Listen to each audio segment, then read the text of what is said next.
Tuhan bersama-kamu.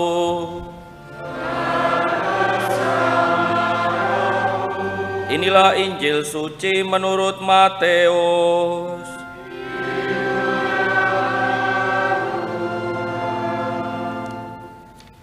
Sekali peristiwa tampillah Yohanes Pembaptis di padang gurun Yudea dan berseru, "Bertobatlah sebab kerajaan surga sudah dekat." Sesungguhnya dialah yang dimaksudkan Nabi Yesaya ketika Nabi itu berkata, "Ada suara orang yang berseru di padang gurun, persiapkanlah jalan untuk Tuhan, luruskanlah jalan baginya." Yohanes itu memakai jubah bulu onta dan ikat pinggang kulit, makanannya belalang dan madu hutan. Maka datanglah kepadanya penduduk dari Yerusalem, dari seluruh Yudea dan dari seluruh daerah sekitar Yordan, dan sambil mengakui dosanya mereka dibaptis oleh Yohanes di sungai Yordan. Tetapi waktu melihat banyak orang Farisi dan orang Saduki datang untuk dibaptis, berkatalah Yohanes Pembaptis kepada mereka, "Hai kamu keturunan ular beludak, siapakah yang mengatakan kepada kamu bahwa kamu dapat lolos dari murka yang akan datang? Maka hasilkanlah buah yang sesuai dengan pertobatan, dan janganlah mengira bahwa kamu dapat berkata dalam hatimu, 'Kami adalah anak Abraham.' Sebab aku berkata kepadamu, dari batu-batu ini pun Allah dapat menjadikan anak-anak bagi Abraham. Kapak sudah tersedia pada akar pohon, dan setiap pohon yang tidak menghasilkan buah yang baik pasti ditebang dan dibuang ke dalam api. Aku membaptis kamu dengan air sebagai tanda pertobatan, tetapi Ia yang datang kemudian daripadaku lebih berkuasa daripadaku, dan aku tidak layak melepaskan kasutnya. Ia akan membaptis kamu dengan Roh Kudus dan dengan api. Alat penampi sudah di tangannya, ia akan membersihkan tempat pengirikannya dan mengumpulkan gandumnya ke dalam lumbung, tetapi debu jerami akan dibakarnya dalam api yang tidak terpadamkan."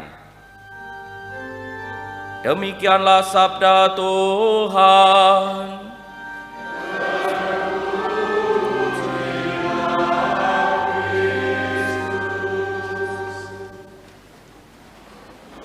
Bapak Ibu dan saudara-saudari, suster bruder sekalian, hari ini kita memasuki Minggu Advent yang kedua, dan pada hari ini jelas seruan yang disampaikan oleh Yohanes Pembaptis itulah yang hendaknya kita tanggapi bersama. Bertobatlah.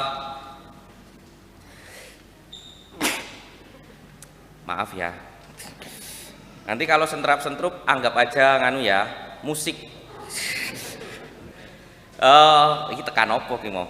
Bertobatlah karena kerajaan surga sudah dekat. Seruan itulah yang kemudian diharapkan terus-menerus kita tanggapi dalam kehidupan kita sehari-hari. Mengapa demikian? Karena memang ya kita diajak untuk terus memperbaiki diri. Pertobatan itu kan merubah hal yang kurang baik menjadi yang lebih baik. Kita berkorban untuk mengurangi hal yang tidak baik, lalu kemudian berupaya menjadi lebih baik.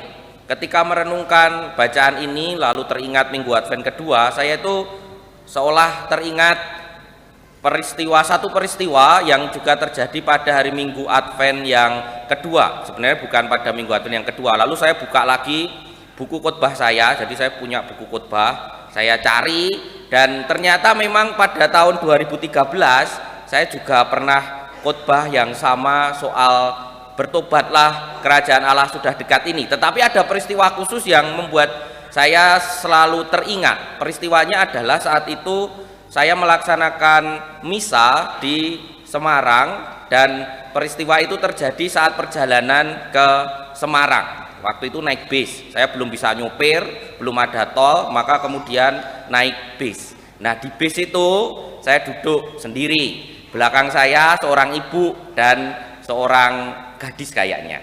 Gadis, yo kayaknya wong saya nggak kenalan.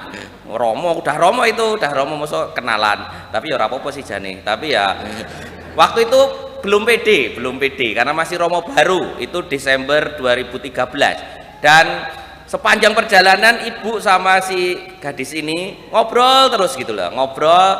Saya itu posisinya agak di tengah, saya di depan sendiri. Lalu saya pokoknya obrolannya dari mulai dari kuliahnya, dari anak-anak ibu itu macam-macam, sampai nyinggung-nyinggung soal kuliah filsafat, sampai ibu itu mengatakan orang kuliah filsafat itu belajar apa tuh ya mbak ya, padahal saya lulusan filsafat. Saya pengen balik langsung, saya lulusan filsafat, pengennya, tapi karena waktu itu saya masih sabar, rendah hati, tidak sombong, maka ya lalu saya diam saja. Tetapi kemudian yang menarik adalah ketika sudah sampai Pudak Payung itu setelah Ungaran itu macet, karena waktu itu baru ada perbaikan jalan yang sekarang sudah dicor semua itu. Dulu pas perbaikannya macet, berhenti, mulailah itu serunya di situ. Si ibu ini mulai ngomel nih, ini gimana tuh, ini kok nggak jalan-jalan. Oh, saya dalam hati, oh macet tok, mosok mau mabur, kan saya bilang begitu. Ini harusnya sopirnya tuh ke kanan, ini kok malah ngiri-ngiri nih, gimana tuh ini? Mbok yo sopir ono dhewe to Bu, kalau memang begitu itu. Tapi akhirnya yang tahu kan sebenarnya yang sopirnya ya, yang tahu itu pasti sopirnya. Jadi sopirnya itu ngiri terus. Saya juga dalam hati sebenarnya iki ngopo kok ngiri-ngiri, karena yang di kiri itu masih berupa cor-coran itu loh, dan nanti bisnya pasti akan naik ke cor-coran itu. Lalu ngiri-ngiri, wah itu sudah ngomel itu, wah, sampai lupa saya. Ya, saya cuma dalam hati, ini wong Katolik, tapi bukan. Lalu saya tahu. Lalu akhirnya minggir, masuk ke cor-coran itu, dan bisnya itu bisa lolos dari macet, akhirnya lebih lancar. Nah, setelah tahu oh ini sopirnya berarti bener dong ke kiri walaupun diomeli ibu tadi ya. Kudune ngene ngono lah pokoknya. Setelah tahu lolos, apa yang dikatakan oleh ibu itu? Kira-kira apa?